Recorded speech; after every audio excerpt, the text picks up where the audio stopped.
কিন্তু ইমান আনতে হলে প্রথমে একটা কাজ করা লাগে, ওইটা হয়তো অনেকের নেই।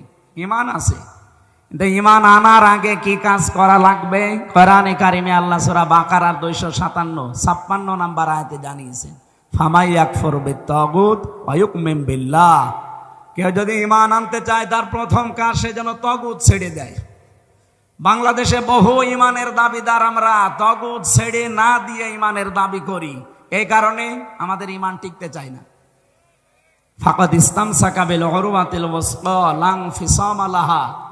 আল্লাহ তাআলা বলেন, তাগুত ছেড়ে দিয়ে যদি ইমানের দাবি করতে পারে, ও এমন একটা মজবুত রশি ধারণ করেছে যা জীবনেও ছিঁড়ে যাবে না।